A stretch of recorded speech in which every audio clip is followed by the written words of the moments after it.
All right, welcome back. So let's get on the road and talk about matters politics. And today on People in Politics being this particular day, the Council of Governors, the 19th day of November, actually 2024. Welcome to Good Morning Kenya. I'm Victor Lo. So the issue of counties and allocation has been a very hard nut to crack for a very long time. Perhaps, let's say, under the new constitution, the devolved units, governors actually, county bosses have been complaining that there is no cash flow from the national treasury to the counties, and they've been raising concerns about service delivery to wananchi there. But that is not the only issue. There's so much that is happening in the counties. And that is why today my main focus is about county governance. Is devolution under threat or lack of it? Okay. So I just want to take a look at that. I have got three brilliant brains here. They know what governance is all about, and they're policy makers. I have got Honorable Nabii Nyabwera, who is representing the great people of Lugari constituency. Mheshimiwa, good to see you. Welcome. Thank you. I come from a background of county government, having been one of the pioneers of the great county government of Kakamega, before I transitioned to national legislation. Yes. So you understand basically what... Pretty well. Pretty well. Pretty well. You will give us A to Z about that. A to Z about that. Kevin Osido is Executive Director of County Governance Watch. Also, well-resourced matters governance and devolution in the country. Kevin, good morning. Good morning to you, Victor, and thank you for the invitation. Karibu.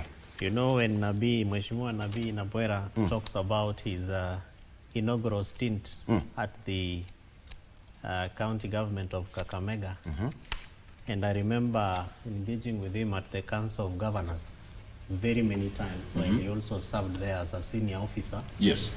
And today, counties are staff-starched of resources, and I ask myself, in Bunge,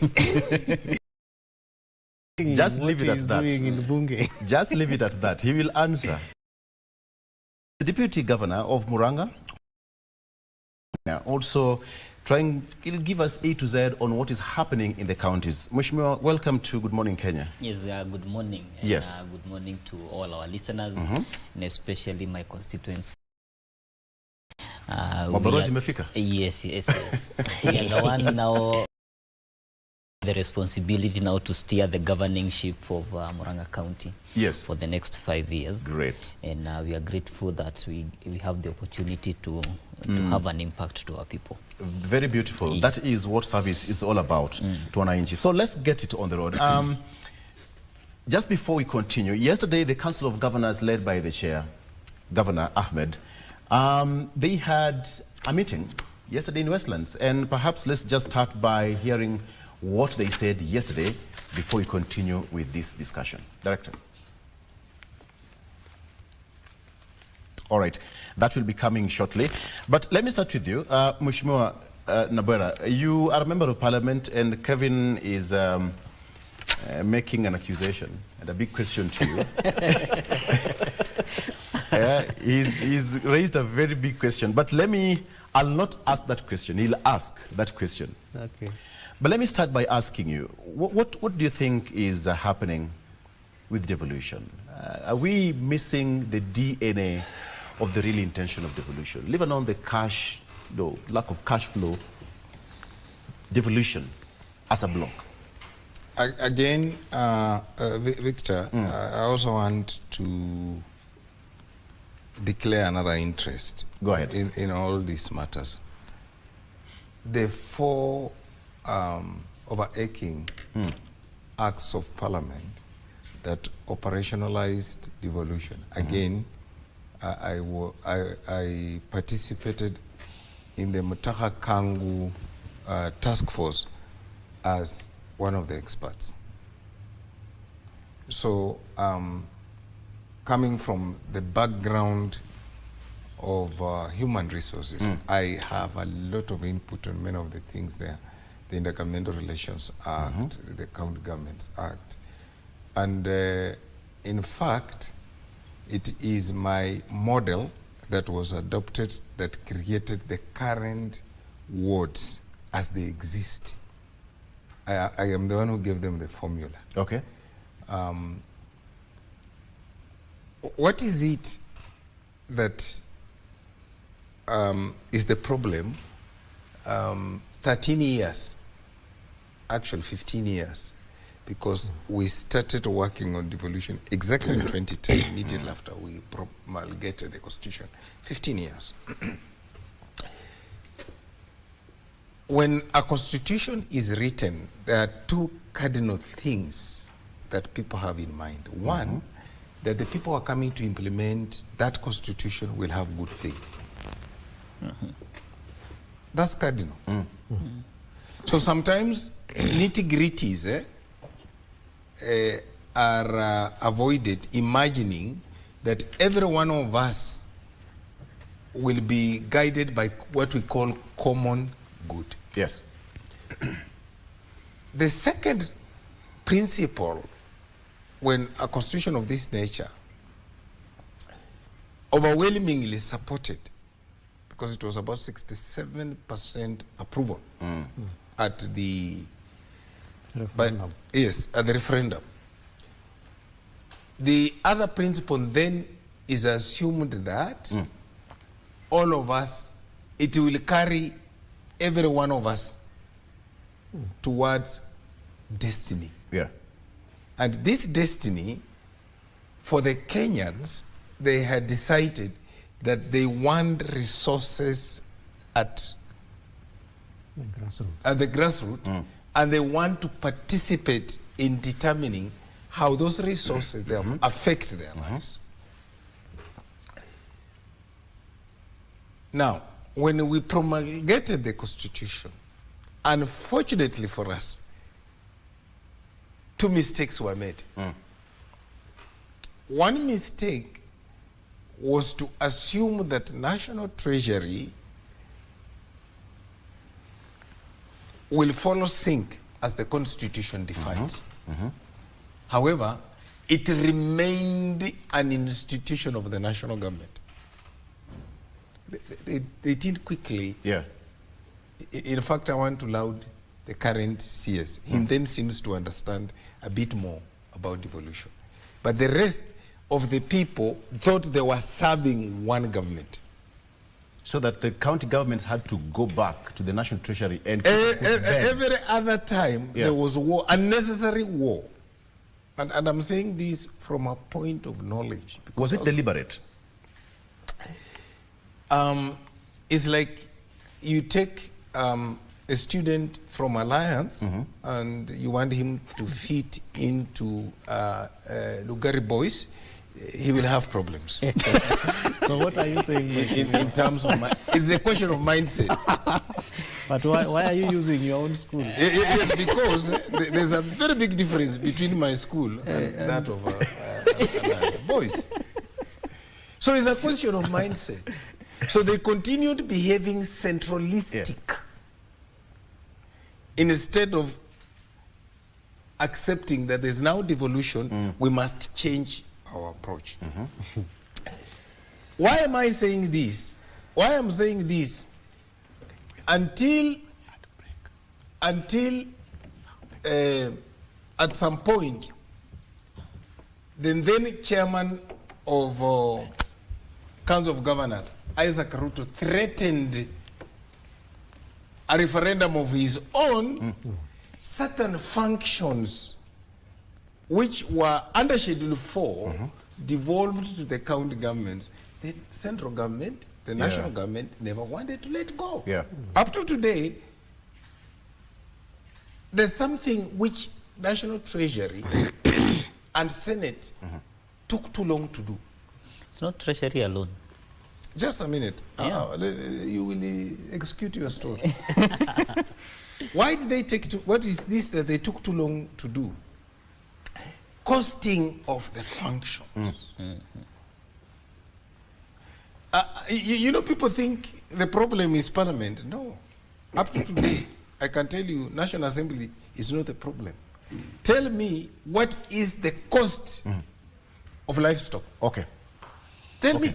what is the cost of livestock? And then come to National Assembly and say, we have costed livestock in Kenya to be 10 billion, and this 10 billion you have not allocated to the devolved function. Thank you. Let me get from Kevin, because it seems that you had worked together at some point, and you understand one another's language pretty fine. Today, we do.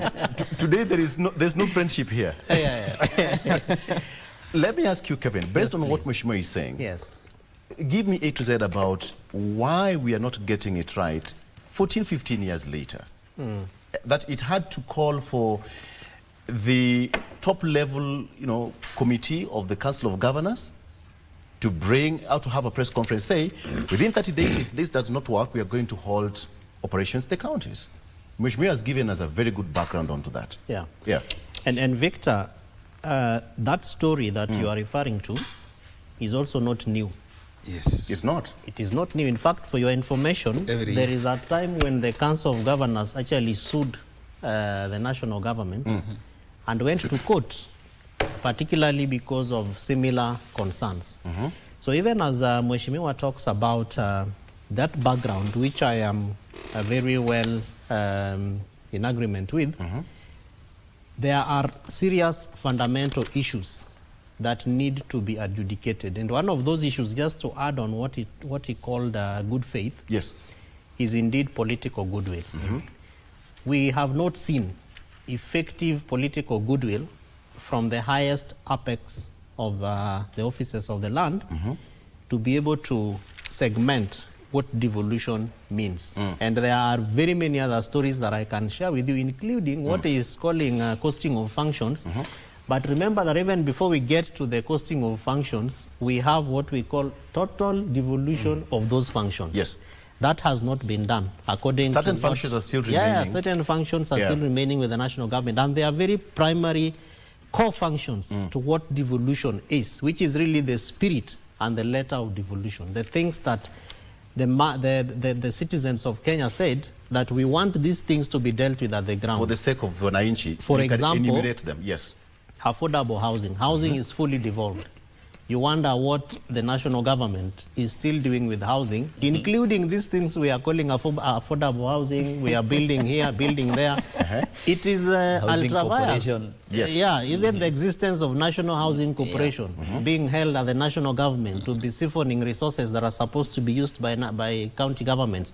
Those functions are fully devolved. Health, Victor, is fully devolved. In fact, what the Constitution says, if you, I know we don't have much time, but I would have loved to read, go ahead. Is that the national government's responsibility is only for health policy. So that then that policy is cascaded downwards, and counties share the template and they implement those functions.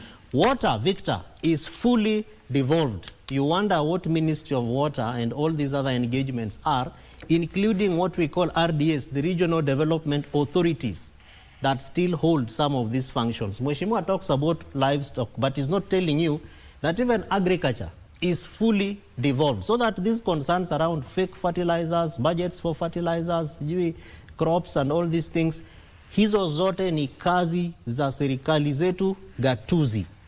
And on, including roads, because one of the biggest issues which we'll be adjudicating here is a conflict between National Assembly and the Senate over a 10.9 billion shillings that is meant for roads fuel levy maintenance. Roads, a majority of those classes, other than A, B, and C, are fully devolved, so that counties are supposed to be given those budgets to underscore their functions. So, Victor, even as we talk about, and many several others, we have had commitments about and around fully devolution of functions, but we are not seeing that commitment.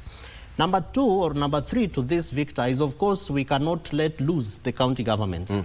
There is also something we call on-source revenue, which counties have not done very well. In fact, I'm glad you've brought Mheshimiwa from Murang'a, because Murang'a is one of those counties that is reported to have done very well in terms of raising their own source revenue. And you ask yourself, so what really must counties do for us to be able to build their capacities and ensure that they have their own source revenue, so that this over-dependence and over-reliance on national treasury or national government is also, if not properly dealt with, is minimized? Because research and analysis that has been done, including by us at County Governance Watch, shows that counties have the capacity to raise over 720 billion shillings annually, Victor. Cumulatively? Cumulatively, okay, across all the 47 counties. And you look at the figures, 380 billion, 390 billion, up to 400 billion, is not even up to, is almost, of course, a little bit towards an upward trend of half of the 720. But then what is it that is not happening to be able to build the capacity of counties? And many, many things that counties also need to do. Yeah. The last thing that I also want to share is, of course, what we call intergovernmental relations. We have a very loose engagement between national government and county governments. And of course, we have institutions like RGRTC, the Intergovernmental Relations Technical Committee.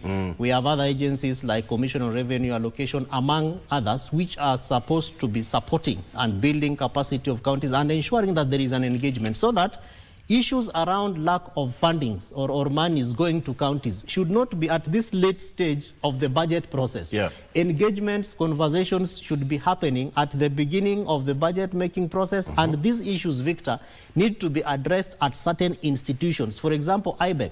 Of course, for Kenya Kwanza's first term, I empathize, because we have been told that there were issues with the president and his deputy, and probably that IBEC therefore did not do very well because there was no deputy, or the deputy's powers were this and that. But give it to the government, in the sense that now that we have a new deputy president, can we see a stall to some of these issues, particularly that require the involvement and engagement of IBEC, so that counties begin to see a presence, appreciation, and some level of commitment, good faith, and goodwill from the national government at that highest. I want to take a break in the next 2 minutes. IBEC, he's mentioned IBEC.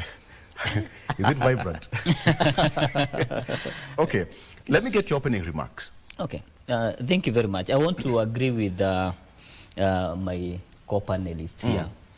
And unfortunately, by the time we were passing the 2010 constitutions, I did not have the benefit of sitting in the table when they were implementing devolution. Yeah. It was when I was getting out of high school. And you have done very well. However, yes. Right now I sit in a position where we have now to implement the decisions that were made then and the constitution that we have right now for the benefits of the people. And I want to agree that, in some sense, devolution was meant to be a tool of development at the grassroots level. And what the framers of the 2010 constitution had in mind was to bring resources closer to the people in a developmental mindset. So that we can be able to have functions that are service-driven at the grassroots level. Tailor-made. Tailor-made to the grassroots level. For example, the issues of healthcare. When you look at healthcare, counties differ in terms of disease burdens. They differ differently in terms of what matters to them, whether it's in agriculture, whether it's in other areas, whether it's in commerce. People differ differently. And so therefore devolution was meant to be that tool that drives development at that level, depending on the aspiration of the people. However, I have to lament on a few things.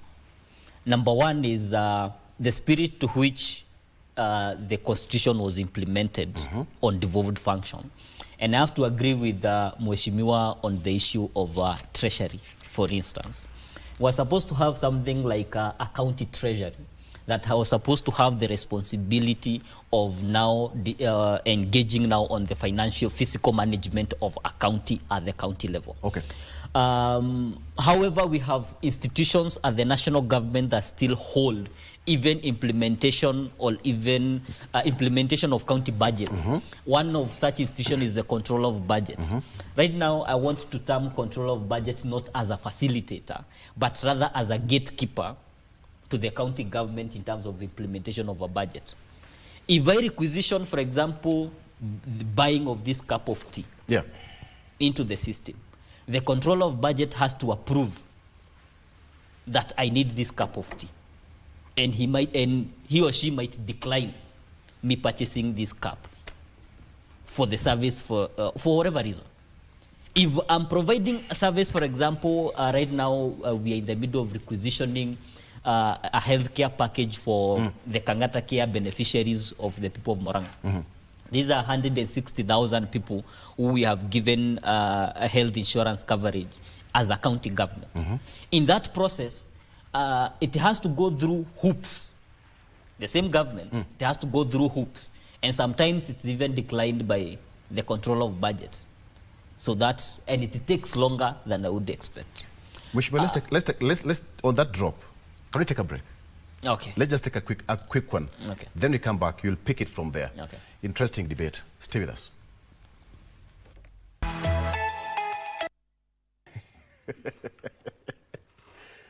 All right. Mheshimiwa Nabii now has his cup of coffee. So we are good to go. With the sugar from Butali.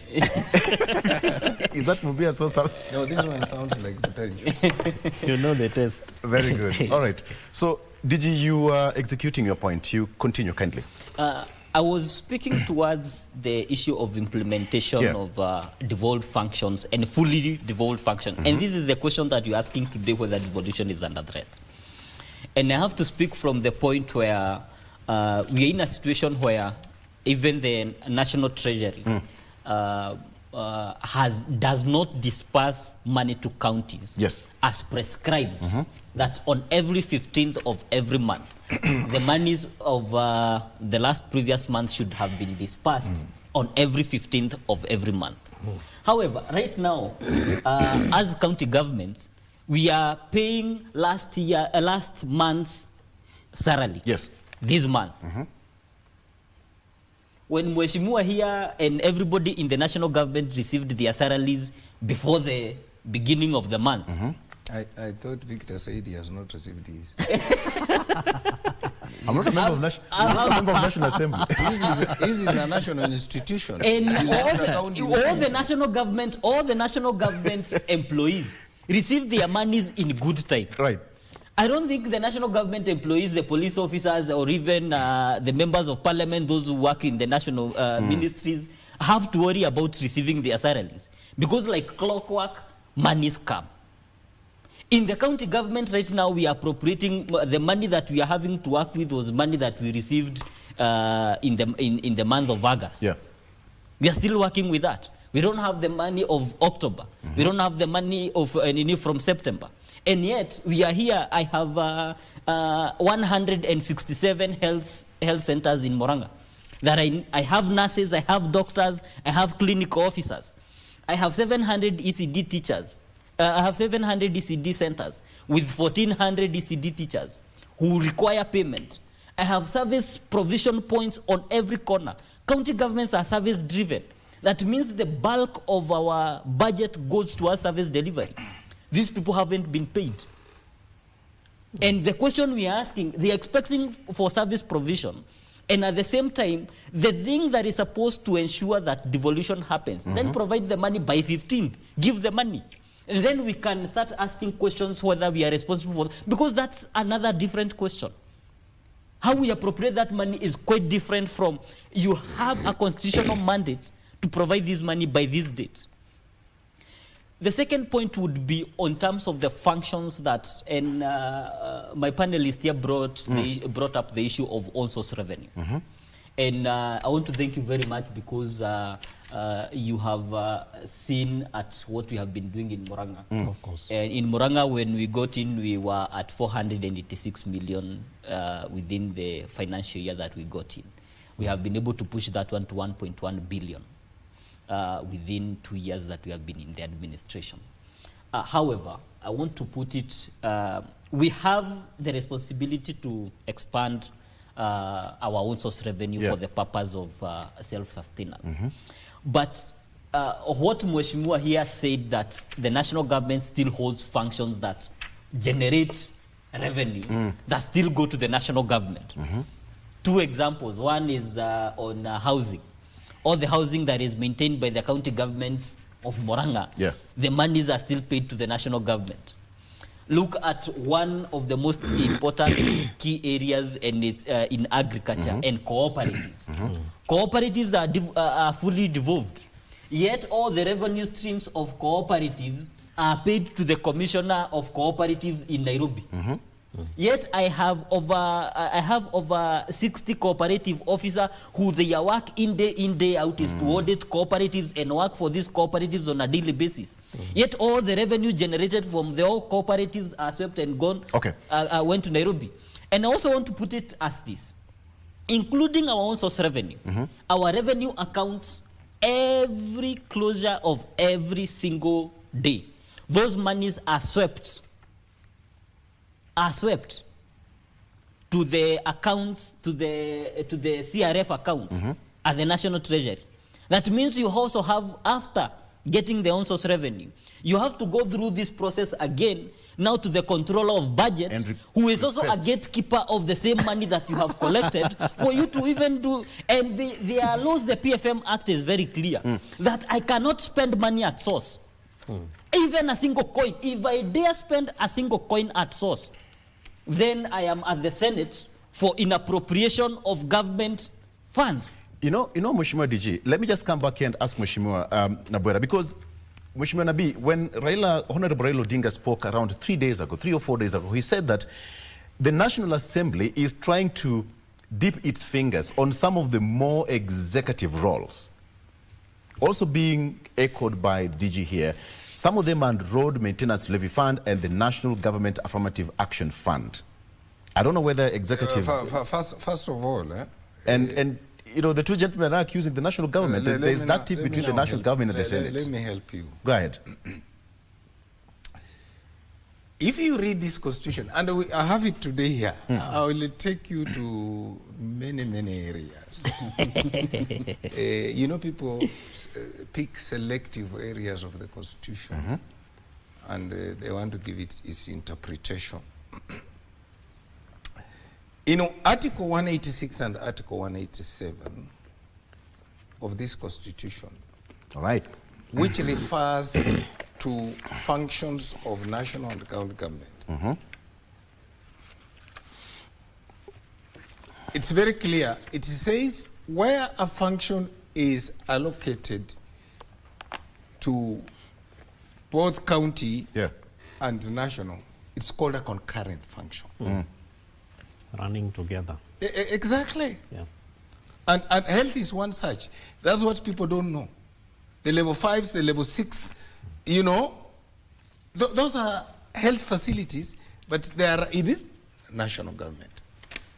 Now, it also goes further, my brother, in this issue, and I want to pick the one my party leader talked about. Roads. The law is very clear. Go to Schedule 4. There is county roads. Yeah, classes. You know, I hear people saying, oh, road is fully devolved. Forget it. Level C, D, B, A, all those are national function roads. And you can qualify by saying they are highways. Exactly. That move from one major town to another, or they cross counties. Yeah, or even international boundaries. International boundaries. Yeah. Now, the question would be, and this is where I started, you need to do costing.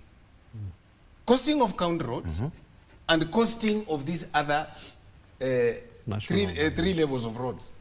But please remember, in this constitution, it is also provided that national security is an exclusive function of national, and anything that threatens national security, national government will intervene. And I want to give you an example of an issue that threatened national security. It forced innovation of 4 functions. When we had a problem in Nairobi City County in 2020, when it became completely malfunctional. It was bordering on threatening security of the country. We had to bring in National Metropolitan Service under the Constitution. Yeah. And we innovated 4 functions. And please, you can check for yourself. In 3 months, 20 health facilities were put up in Nairobi. The roads were made in Nairobi. The drainage that wasn't working was made in Nairobi. Can you then fault the national government for having done that when it was threatening national security? The answer is no. Where is the problem in this issue? I've said, and I want to repeat, the first problem is costing of functions. That's the first problem. The second problem is what he alluded to.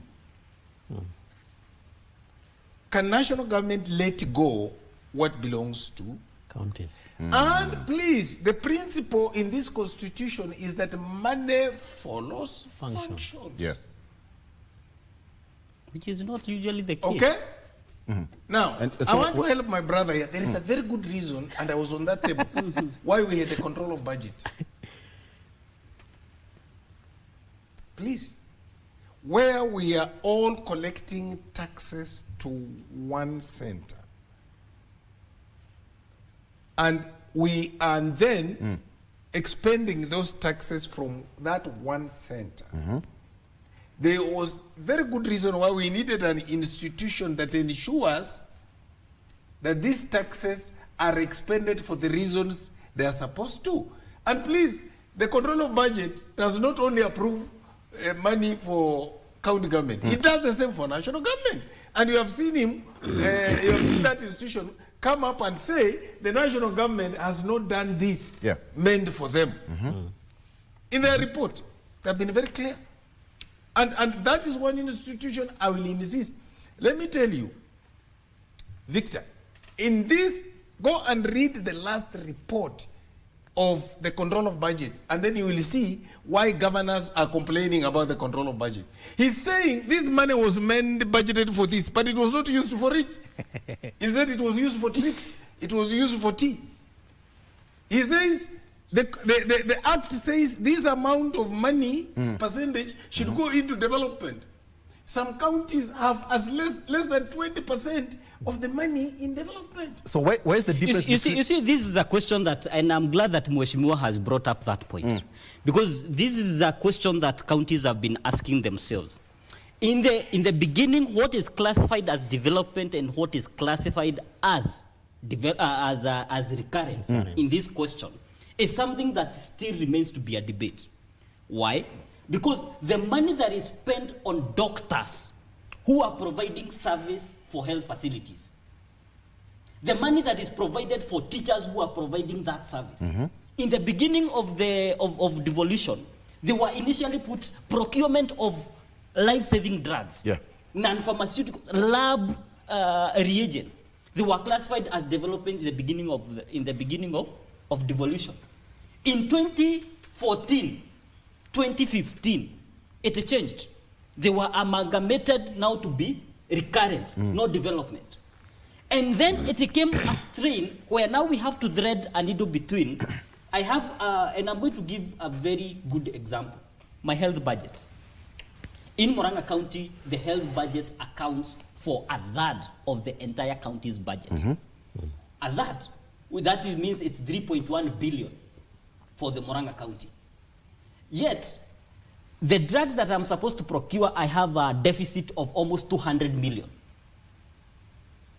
I have a deficit of almost 250 nurses. I have a deficit of 140 clinical officers. I have a deficit of lab technicians. I have a deficit of farm techs. All these deficits, I'm supposed to procure these services by employing people. Yet my employment, according to the controller of budget, I need not go beyond 35%. It's restricted.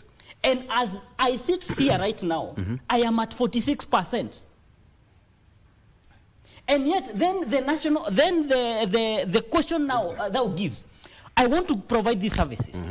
If I employ more people into this category, then I am almost to hit 50% in the recurrent budget for me to be in the recurrent budget versus in salaries versus developmental. And the question still persists. Are we really resourcing counties in a manner that serves the 70 and 30%? I have to agree on one angle. It is our responsibility to offset the balance by increasing our own source revenue. So that we at least be able, when we increase our own source revenue, we are able to offset this balance between the 30 and the 70%. Okay. However, there's just an interlude I would like to give. You know, we are also here to help the country. Is that what we call a point of order? Yes. Yes, point of order. Yes. What is the point of order?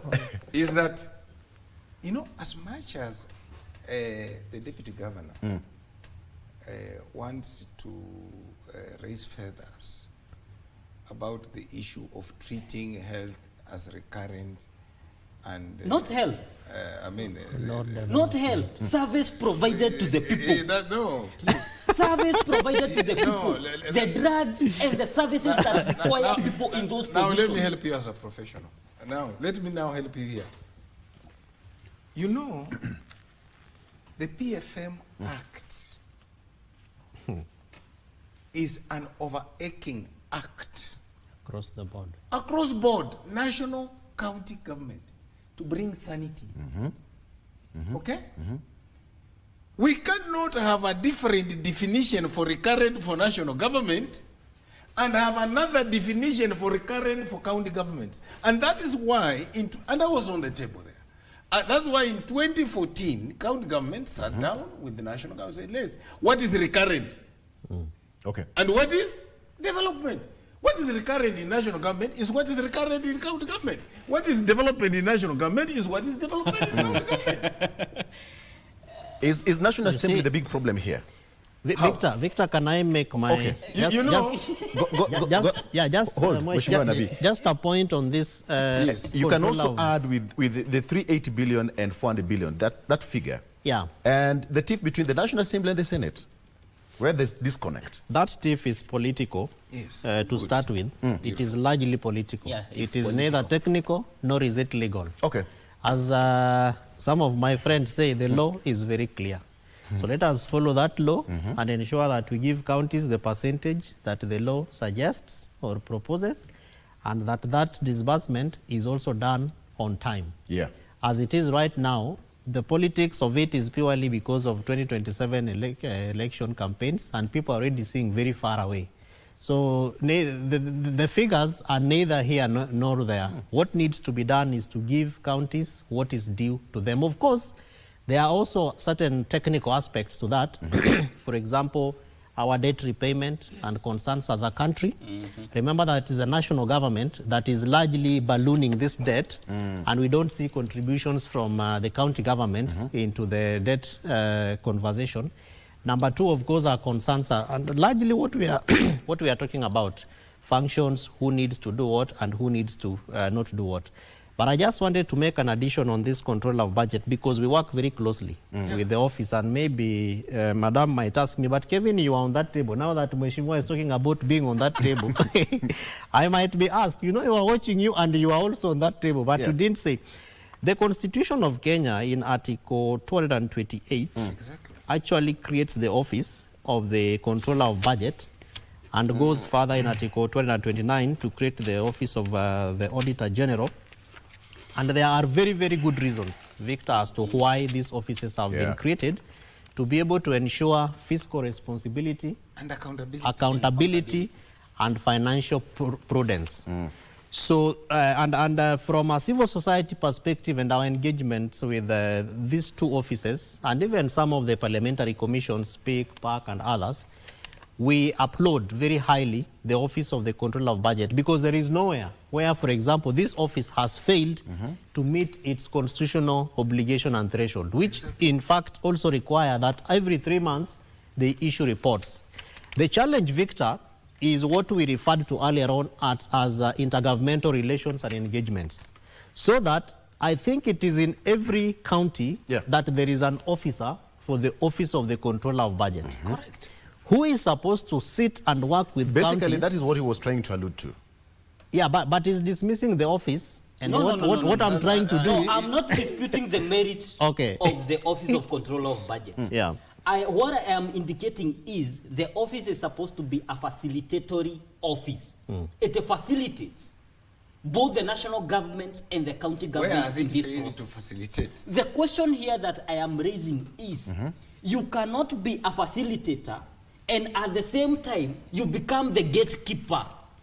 But the Constitution But is the has Constitution given... You see, this is what we are saying. Even the implementation of the Constitution requires its implementation in good faith. So that, Victor, And that's the question. allow me It's to... not a constitutional matter that somewhere that is Yeah. not. I need to It's a matter of implementing it in so, good so faith. that It's a matter of implementing it in good faith.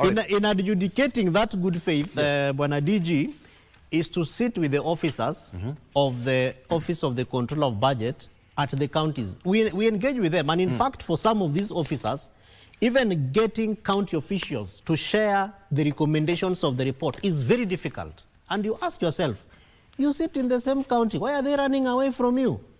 The OCOB, Controller of Budget, comes out and issues reports. Those reports are supposed to help you adjudicate and really work on your functions. So the modality is to learn from each other and to share this information so that we don't see these roles being done or implemented from an angle like what Bwana DG is raising. Because if we have 47 officers of the Office of the Controller of Budget seated with counties in a hall, we will see fireworks. But yet, it is not supposed to be done that way. Of course, I think I have, we also must say that in Victor. some of the counties, there are recommendations that are being taken up, and that is why they are also doing better than other counties. Yes, Mheshimiwa. Victor, you know,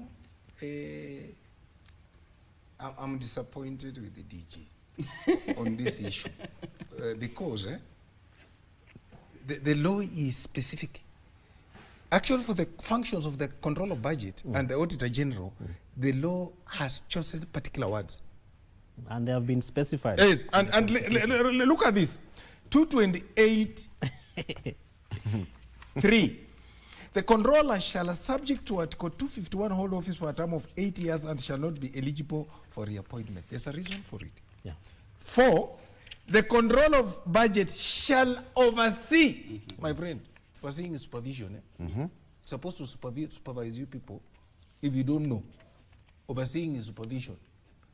Shall oversee the implementation of budgets of national, even And count. at the county governments. Okay? Budget by authorizing withdrawals from public. Do you want to mean it's just a paper pusher? No. You will have to look at the documents and look at the budget. That's why the first thing when a county government makes its budget, it uploads that budget to the portal of National Treasury, to the portal of Controller of Budget. So that when the Controller of Budget gets requests from the county government, first thing is was this budgeted for? Is it in line with the Constitution? Is it in line with the PFM Act? Now, number 5, it says, the controller shall not approve. Please understand, and this is what has upset county governments. And at one time, it upset the national government. I want to tell you the truth. And she was just doing her job. This is what upsets the county government, because it says the controller shall not approve any withdrawal from unless satisfied that the withdrawal is authorized by law.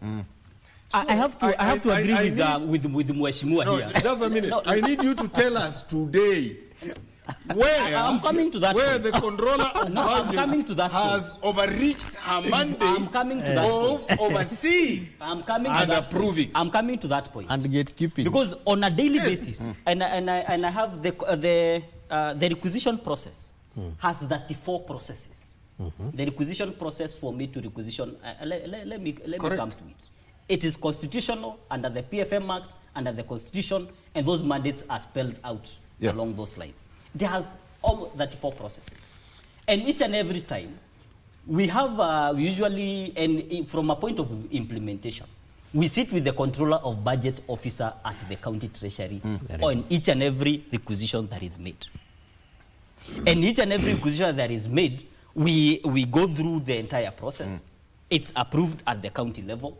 Then it goes to the office in Nairobi for the purpose of ensuring that it's approved and it goes to the national treasury. the question in some context usually is, part of the documents that are presented in those 34 processes is the excerpts of the budget where the money is being requisitioned from, of which is the budget that was already uploaded by the Controller of Budget. That is one of the excerpts. The other question that is also raised, the other document that is also raised, is the internal approval processes. Whether it's approved from a county cabinet, whether it's appropriated from the county assembly, and whether it's part of what we call the annotated budget, the disintegrated budget, whether those vote heads are there. And then past that, now it's a question, it's no longer a question of whether this should be spent here, or rather now it's a question of, since the budget was already approved. You see, even the budget that even fits 46% of salaries are paid, be it contrary to the law, is still approved by the Controller of Budget. Because we also realize that there are certain things that you cannot do because of certain technicalities. Because you cannot fire doctors. You cannot fire doctors when you are providing a service. Yeah. And they recognize this. The question that we are talking here is that the facilitation should be a process that also abides to time. Because then the question of service, because I have, for example, and I have to commend the National Assembly on one key area in health. The formation of the law on what is called the Facilities Improvement Fund. Fifth. The facilities, FIF. I have to commend the National Assembly for that law. Because they clearly indicated that every monies, that monies needs to be retained at the health facility for the purpose of emergency procurement. Now it's part of the county to ensure that we have the structures in place to ensure proper procurement at that stage. The question that I am asking here and why you see the governors, it's not because they are disputing the legality or even the merits of the Controller of Budget. It's a question of efficiency of that office. Because now, let alone Moranga, that is only 1 hour away from Nairobi. We have counties that you take 2 days, and then each and every week, you have people coming from those counties with physical documents to Nairobi. And they stay here for 3 days waiting for approval. Why not digitize this process? Why not create a mechanism where it's facilitative? And these are part of the question that it's not a matter of that we are disputing the constitution and the mandate that is given to the Controller of Budget. Because even the Auditor General, we sit with the Auditor General on a daily basis. Good question. Good question. I just return the question back to county governments, because now, they Victor, you want us to be raising our hands to be allowed to speak. Yes. Because, Victor, there are 2 institutions, and he will agree with me, that there are 2 institutions provided by the law in the Governmental Relations Act. There is IBEC and there is Summit. Yes, chaired by the President. Yes. And the Summit has all these county governors sitting there. Why haven't they resolved this issue in IBEC and Summit? And you see, the good faith. That is good faith. You see what is happening is, you want to bash governors for the failures of national government. All I'm saying, you cannot bash governors for the specific failures of the national government. You cannot put on the government. Because regardless of what governors might raise in the summit. Member of Lugari, you are out of order. No, can he be a good listener? My question is, Member of Lugari, your mic is off. Your mic is off. Victor, and this is what I'll come back to this you, is sir. what I'll come I back to you. raised Exactly. as part of the challenges that is hindering devolution. Intergovernmental relationships and engagement. We don't have to wait until the tail end of the budget process for us to be looking for the Controller of Budget, for the Auditor General and all that, because these are institutions that have been capacitated at the county level, particularly the Office of the Controller of Budget. It is important that we also, that we begin to facilitate counties through these officers. So that indeed, and I've met some of my friends who are CECs for finance and even chief officers finance at Treasury, coming and queuing, as Bonadiji is saying. 2 days. It is therefore important that we begin to ask ourselves, many years into devolution, is this what we want to see? So that digitization processes begin to come to the fore. expanding the mandates of such important offices, then to be empowered at the counties to facilitate I want these us to, processes. because I only have like 3 minutes to finish. But then Victor, Victor, a question, just 1 minute. a question that Then number 2, why are we not seeing these kind of engagements taking place at the summit Yes. and And also IBEC, at the IBEC? where the president is the chair? I said that for IBEC we can understand because there was a bit of a problem. No. There's no. Let me. We can't. Victor, all I'm saying, we are wrong. Let me tell you, Victor. Why I have a dispute with the deputy governor is that they want to come and mourn in public when we have 2 institutions which is dominated, and I'm using the word because the majority are governors who sit in that institution. Yeah, that's right. IBEC, the majority are governors. Summit, the majority are governors. Okay? So even if you are to put anything to vote, they will carry the vote. Yeah. But in the spirit of cooperation and collaboration, as provided for in the Constitution, Article 6 of With a solution, sir. Yes, Article 6 of the Constitution. This issue is raising is not an issue of the public. It's an issue of IBEC, is an issue of summit. They just need to ensure it is agendaed properly. And as he has said, they have resolved so many other issues. They take mundane issues like the issue of libraries. Yes, libraries. For example, And that they were take now to summit a taken to- mundane issue when there is a really issue that is affecting something. You see, let me come in and I want to ask Mheshimiwa here. Okay. When something is agreed at the level... With a solution, yes. Yes. When something is agreed at the level of the summit, you see all these issues that we are talking about, it's not that they are not part of the agendas in the summit in IBEC. They are always. I can see a governor calling. I think it's very They are always an agenda in the summit and IBEC. And I'm going to give an example. The issue of disbursement of funds. I'm going to give an example on the issue that we are raised on fully devolving functions that are devolved under the Constitution. Is They devolution- are part of that. The question, and he raised a very good question when we began this conversation. He said that implementation of the Constitution has to be done in good faith. And the assumption was that all these issues that we are talking about, the implementation have to be in good faith. The question is, when a decision is arrived at the summit, its implementation has to happen in good faith. It's not the governor who goes and implements the decision of the summit. No. Because an issue that touches on national treasury, it touches on national finances. It's implemented at the executive DG, level, at the national government. Can you say hi to Muranga people? We are done. Let me allow me. I thought we were just beginning, Victor. No. It's a good conversation to have, and we have to be very real. I agree. And we have to be very real when we are having this conversation. And the people of Muranga gave us, me and my governor gave us a very specific mandate to ensure that the promises we made to them, the promise that we made of a school feeding program for the 42,000 learners is implemented in the county. The promise we made for Kangatakia is implemented in the county. The promise we made to ensure that 700 ECD centers are constructed. So far we have done 350.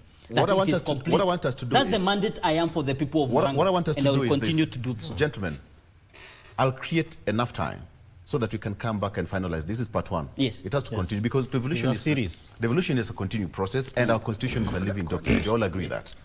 Mheshimiwa Nabi Nabwera, thank you so much. Yes, I'll add you Moti. He is the member of Logarit constituency. I know what you're about to say. Sir. Executive Director, County Governors Watch, Kevin Osido, thank you so much. And DG, say hi to Muranga. Yes. Thank you. Asante sana. No parting shots. Thank you so much for watching. We are leaving Azania.